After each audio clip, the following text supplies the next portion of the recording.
नमस्कार दोस्तों, क्या आप जानते हैं पैरों में अचानक से दर्द के साथ स्वेलिंग आना डीवीटी का अर्ली साइन हो सकता है। मैं हूं doctor Kamlesh Talesara, vascular interventional radiologist. दोस्तों, आज हम बात करेंगे डीवीटी क्या होता है, क्यों होता है, किन लोगों में इसके होने की संभावना ज़्यादा है, ये किस तरह से डायग्नोसिस होती है और इसका क्या इलाज संभव है।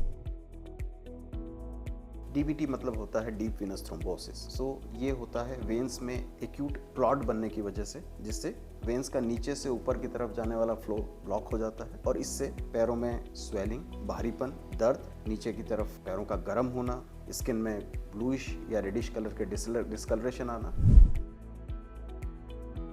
डीवीटी किन लोगों को हो सकता है? तो ये लगभग किसी भी एज ग्रुप में संभव है, लेकिन एज के साथ इसकी संभावना बढ़ जाती है। फीमेल्स में ये ज़्यादा कॉमन होता है। मेनली जब शरीर की एक्टिविटी कम होती है तब इसके होने की संभावना बढ़ जाती है, जैसे किसी सर्जरी के बाद, कोई बीमारी में जब लेटे रहने में, लॉन्ग ट्रैवल में, या फिर वेट गेन के साथ, सीडेंटरी लाइफस्टाइल के साथ। एंड कुछ फैक्टर्स जैसे ओबेसिटी, स्मोकिंग, अल्कोहल, ये चीज़ें भी डीवीटी का प्रीडिस्पोज करती है। डीवीटी से जुड़ी हुई एक बहुत ही सीरियस कॉम्प्लिकेशन, पैरों से क्लॉट का टुकड़ा निकलकर ऊपर की तरफ लंग्स में जा सकता है और लंग्स की आर्टरीज को ब्लॉक करने के कारण सांस लेने में तकलीफ हो सकती है और कई बार ये लाइफ थ्रेटनिंग हो सकता है। This becomes the very dreaded complication of DVT. DVT की अर्ली स्टेज में हम कैसे डायग्नोसिस कर सकते हैं? तो सबसे ज़रूरी है क्लिनिकल एग्जामिनेशन, जिसमें हम देखते हैं पैरों में स्वेलिंग, पैरों का गर्म होना, स्किन चेंजेस आना।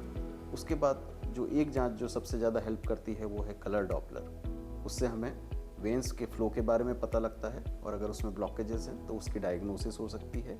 कहाँ पे ब्लॉकेज है, कितने लंबे ब्लॉकेजेस हैं और क्या ये सिर्फ पैरों तक सीमित नहीं होकर ऊपर पेट की तरफ भी बढ़ रहे हैं, तो ये सब चीज़ें हमको कलर डॉपलर पे एक हद तक पता लग जाती है। उसके बाद है सीटी वीनोग्राफी।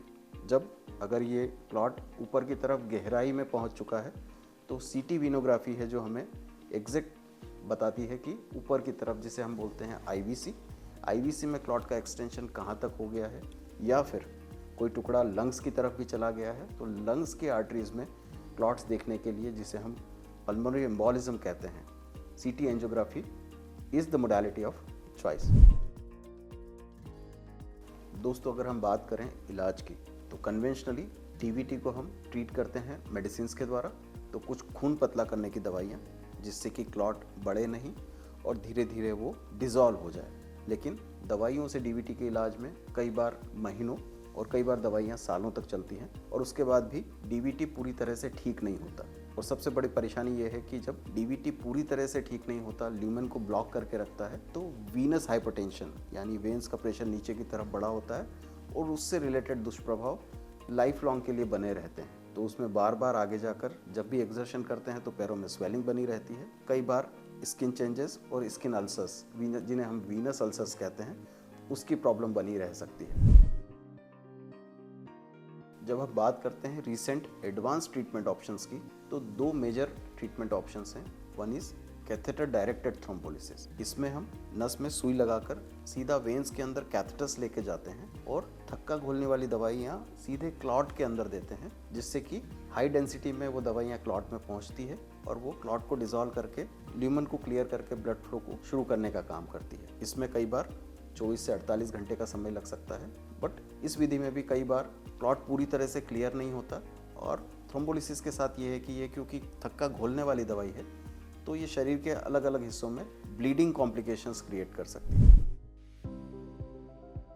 तो हम most recent advance treatment option की बात करें तो वो है एस्पिरेशन मैकेनिकल थ्रोम्बेक्टमी। इसमें हम लार्ज बोर कैथेटर लेकर डायरेक्टली क्लॉट में जाते हैं और पावरफुल सक्शन के साथ में क्लॉट को पूरी तरह से बाहर निकाल लेते हैं। इसमें फ़ायदा ये होता है कि क्लॉट की clearing immediately on the table हो जाती है, ब्लड फ्लो सुचारू रूप से शुरू हो जाता है।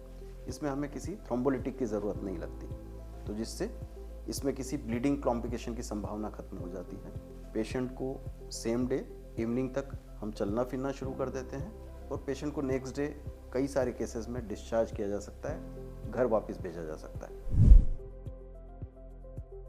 मैकेनिकल थ्रोम्बोक्टमी को हम पल्मोनरी एम्बोलिज्म के केसेस में भी यूज़ कर सकते हैं, जिसमें कि कोई बड़े क्लॉट्स अगर लंग्स के अंदर चले गए हैं, वो बहुत सीरियस कंडीशन होती है, तो सेम चीज़ ये कैथेटर्स लेकर हम जाते हैं और उन क्लॉट्स को तुरंत बाहर निकाल के ला सकते हैं और पेशेंट की स्थिति में तुरंत सुधार हो सकता है। सो दोस्तों, इस तरह की किसी भी स्थिति में समय पर लिया गया उपचार मरीज की जान बचा सकता है। इस तरह की और जानकारी के लिए बेल आइकन दबाइए और हमारे चैनल को सब्सक्राइब कीजिए। तो दोस्तों, मिलते हैं अगली बार फिर से इसी तरह की इन्फॉर्मेटिव वीडियो के साथ।